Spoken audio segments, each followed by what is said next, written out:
Hello friends, start करते हैं class 8 science NCERT का नेक्स्ट चैप्टर जो कि चैप्टर नंबर 13 साउंड।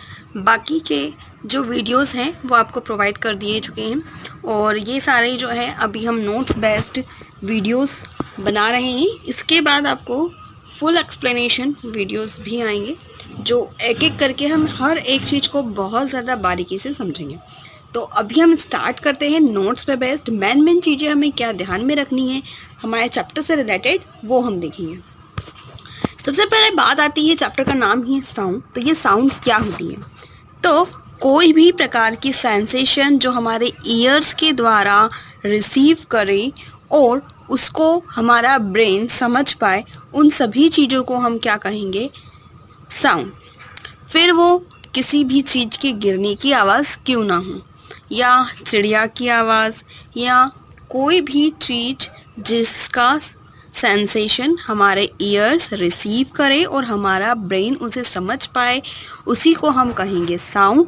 और जो साउंड है वो वाइब्रेटिंग ऑब्जेक्ट्स के द्वारा ही प्रोड्यूस किया जाता है। तो ये एक बात थी। वहीं नेक्स्ट है म्यूज़िकल साउंड। तो वो साउंड जो कि प्रोड्यूस हो और हमारे कानों को अच्छा लगे, इन द सेंस कि हमें वो सुनने में अच्छा लगे, शोर ना मचाए। कुछ साउंड ऐसे होते हैं जो कि बहुत ज़्यादा तीखे लगते हैं हमें, तो वो चीज़ जो है वो क्या कहलाएगी? नॉइज़ कहलाएगा। और वहीं ऐसे साउंड जो कि हमें सुनने में अच्छे लगे उन्हें हम कहेंगे म्यूज़िकल साउंड। और वो साउंड जो कि जैरिंग प्रोड्यूस करे, अनप्लीजेंट इफ़ेक्ट प्रोड्यूस करे, जिसको सुनने में हमें ऐसा लगे कि ये जो आवाज़ है वो ना आए तो ज़्यादा अच्छा, तो उसे हम कहेंगे नॉइज़। तो ये दो टाइप के साउंड्स हो गए, म्यूज़िकल साउंड्स और नॉइज़। अब है साउंड्स के टाइप्स। तो दो प्रकार के साउंड्स होते हैं, एक होता है ऑडिबल और एक होता है इनऑडिबल। अब हमारा जो ह्यूमन ईयर है उसमें कुछ फ्रीक्वेंसी के साउंड्स जो हैं वो सुनाई देते हैं, और उस फ्रीक्वेंसी से अबव या उस फ्रीक्वेंसी से बिलो वाले जो साउंड्स हैं वो हमारे को, या हम कह सकते हैं ह्यूमंस को, नहीं सुनाई देते हैं। तो इन्हीं के बेसिस पे ये दो टाइप्स हैं।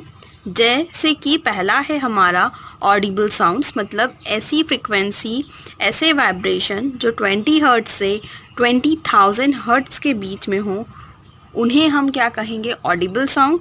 और ये जो है हमारे ह्यूमन ईयर के द्वारा सुनाई दे सकते हैं, हम सुन सकते हैं इनको, इसलिए इन्हें ऑडिबल नाम दिया गया है, सुनने योग्य जो है। फिर होता है इनऑडिबल। तो ऐसे साउंड जिनकी फ्रिक्वेंसी 20 हर्ट्ज से या तो ऊपर हो या 20 हर्ट्ज से नीचे हो। तो हमने ऑडिबल में एक रेंज देखी थी 20 हर्ट्ज 20,000। तो वो 20 हर्ट्ज के नीचे अगर होए कोई सी चीज़ और वो जो 20,000 हर्ट्ज के ऊपर है, तो ये दोनों ही कंडीशन में ह्यूमन ईयर जो है वो उसे सुन नहीं पाएगा, उसे डिटेक्ट नहीं कर पाएगा, और हमारा ब्रेन भी उस पर वर्क नहीं कर पाएगा। तो ऐसे चीज़ों को हम क्या कहेंगे? Inaudible sound. वहीं हम आगे बढ़ते हैं कि ह्यूमन बींग्स में वोकल कॉर्ड्स जो होती है वो क्या करती है? वाइब्रेशन क्रिएट करती है, जिसकी वजह से साउंड आता है। अब जैसे अभी मैं बोल रही हूँ तो क्या हो रहा है? तो मेरी जो वोकल कॉर्ड्स हैं वो वाइब्रेशन क्रिएट कर रही है, उसकी वजह से साउंड प्रोड्यूस हो रहा है और आप सुन पा रहे हो, क्योंकि ये 20 हर्ट्ज से 20,000 हर्ट्ज के बीच का साउंड है।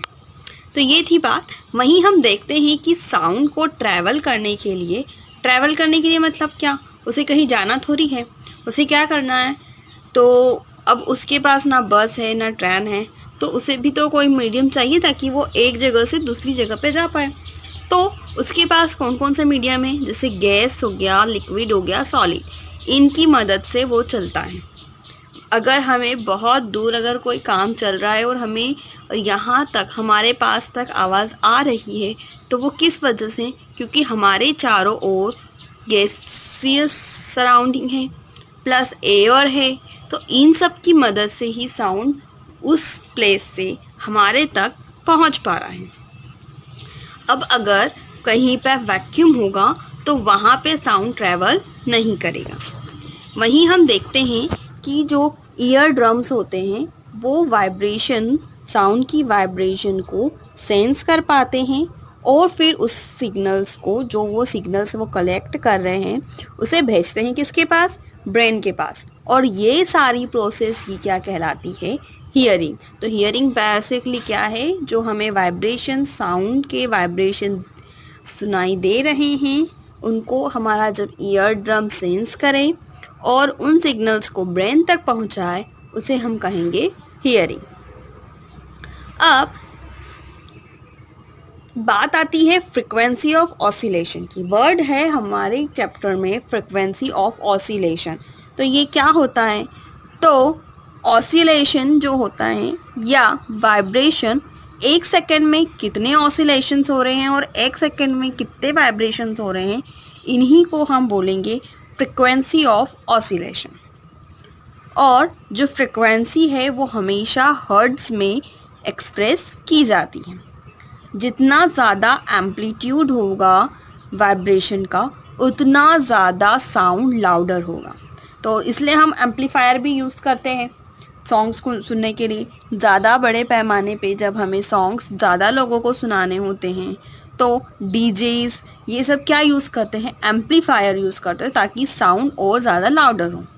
तो यही बात यहाँ पे भी है। फिर है higher the frequency of vibration. Vibration की फ्रिक्वेंसी जितनी ज़्यादा होगी उतनी ही ज़्यादा पिच होगी और जो साउंड होगा वो कैसा होगा? श्रीलर होगा। फिर वही बात आ गई कि अनप्लीजेंट साउंड्स जो है उन्हें हम क्या कहेंगे? नॉइस कहेंगे। एक्सेसिव और अनवांटेड साउंड जो है उसकी वजह से ही क्या होता है? Noise pollution. और ये एक्सेसिव और अनवांटेड साउंड्स कौन सा होता है? जैसे कि व्हीकल्स का, फैक्ट्रीज़ में जब मशीन्स वर्क करती हैं तो उससे साउंड निकलते हैं। तो ये सब क्या है? अनवांटेड साउंड है और बहुत ज़्यादा मात्रा में जब हो जाते हैं तो इसकी वजह से नॉइस पॉल्यूशन होता है। अब इस नॉइस पॉल्यूशन से कुछ हेल्थ प्रॉब्लम भी होती है ह्यूमंस के लिए, इसीलिए हमने इसे पॉल्यूशन के अंतर्गत रखा है। नेक्स्ट हम देखते हैं बहुत सारे अटेम्प्ट्स भी हो रहे हैं ताकि हम नॉइस पॉल्यूशन को कम कर सकें। और जैसे कि हम प्लांटेशन कर सकते हैं रोड साइड पे और कहीं भी, मतलब जो खाली एरियाज़ हैं वहाँ पे और जो रोड साइड है वहाँ पे। इससे क्या होगा कि जो नॉइज़ पॉल्यूशंस है उसको रिड्यूस करने में मदद मिलती है। नेक्स्ट है हमारा एम्पलीट्यूड की। एम्पलीट्यूड होता क्या है? तो जो वाइब्रेटिंग या स्विंगिंग ऑब्जेक्ट्स है उनका मैक्सिमम डिस्टेंस है ना, उनकी पोजीशन से रेस्ट की पोजीशन के बीच में जो उनका मैक्सिमम डिस्टेंस है, जितना वो वाइब्रेट हो रहा है, वो डिस्टेंस ही क्या कहलाता है? एम्पलीट्यूड कहलाता है। वहीं है नेक्स्ट है time periods. So one complete to and fro movement of the pendulum around its mean position is called oscillation. तो अपनी जगह से दोनों साइड, लेफ्ट में भी और राइट में भी, जब अपनी जगह से पेंडुलम पहले राइट में जाता है, फिर वापस अपनी जगह, फिर लेफ्ट में जाता है, फिर वापस अपनी जगह आता है, तो इसे जो ये वाला जो मूवमेंट है, to and fro movement pendulum का, इसे हम कहेंगे एक ऑसिलेशन। मतलब ये एक कंप्लीट ऑसिलेशन है। अब जो टाइम लिया है उसने ये पूरा एक ऑसिलेशन कंप्लीट करने में, उसी को हम कहेंगे टाइम पीरियड। ओके, तो किसी एक वाइब्रेटिंग पार्टिकल के द्वारा लिया गया टाइम एक ऑसिलेशन कंप्लीट करने के लिए, उसी को हम कहेंगे टाइम पीरियड। नेक्स्ट आती है हमारी फ्रिक्वेंसी। तो जो नंबर ऑफ वाइब्रेशंस हैं और ऑसिलेशन हैं जो कि किसके द्वारा बनाए जाएंगे? किसी न किसी एक बॉडी के द्वारा, वाइब्रेटिंग बॉडी के द्वारा। तो वाइब्रेटिंग बॉडी के द्वारा एक सेकंड में जितने वाइब्रेशन या जितने ऑसिलेशंस कवर किए जाएं, उसी को हम कहेंगे फ्रिक्वेंसी। और फ्रिक्वेंसी की यूनिट होती है हर्ट्ज़। अब है साउंड्स की कुछ कैरेक्टरिस्टिक। तो सबसे पहला है लाउडनेस, सेकंड है पिच एंड थर्ड है क्वालिटी। अब लाउडनेस मतलब क्या?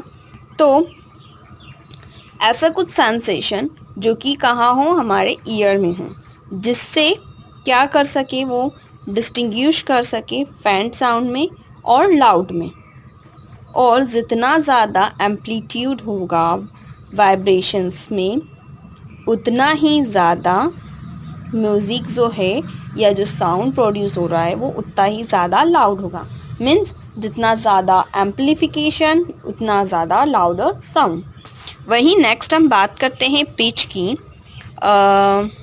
श्रिल साउंड और सॉफ्ट साउंड के बीच में जो डिस्टिंग्विश हम कर पाते हैं वो किसकी मदद से कर पाते हैं?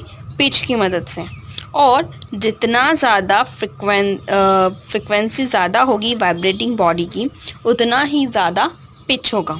जितना ज़्यादा एम्पलीट्यूड ज़्यादा उतना ज़्यादा म्यूज़िक लाउड, वहीं जितनी ज़्यादा फ्रिक्वेंसी उतना ही ज़्यादा पिच। नेक्स्ट है क्वालिटी। तो कैरेक्टरिस्टिक वो जो हमें डिस्टिंग्विश करने में मदद करे कि ये म्यूज़िकल नोट्स है, ठीक है। और म्यूज़िकल नोट्स जो है वो अलग अलग म्यूज़िकल इंस्ट्रूमेंट से, अलग अलग व्यक्तियों की आवाज़ जो होती है, ठीक है। तो इसमें अगर हम डिस्टिंग्विश कर पा रहे हैं तो वो किसकी वजह से? क्वालिटी की वजह से। अब क्वालिटी तो आप बहुत अच्छे से समझ पाते हैं। जैसे हम हमारे जब कोई साउंड सुनते हैं या कोई सॉन्ग सुनते हैं तो उसमें भी हम क्वालिटी का ध्यान रखते हैं। जैसे चैनल्स भी आजकल HD और नॉन HD आते हैं। अब जिसे सबसे ज़्यादा अच्छी क्वालिटी सुनने की आदत हो वो हमेशा HD को प्रेफर करते हैं। तो इस प्रकार से हम पता लगा पाते हैं कि दो साउंड्स में क्या अंतर है और उसी को हम क्या कहेंगे? उसकी क्वालिटी कहेंगे। तो ये तो थे हमारे कुछ मेन पॉइंट्स जो इस चैप्टर से रिलेटेड है। अब जो चीज़ें बच गई हैं उसका फुल वर्जन आपको नेक्स्ट वीडियो में मिल जाएगा। So thanks for now and feel free to ask me your questions. Okay, bye.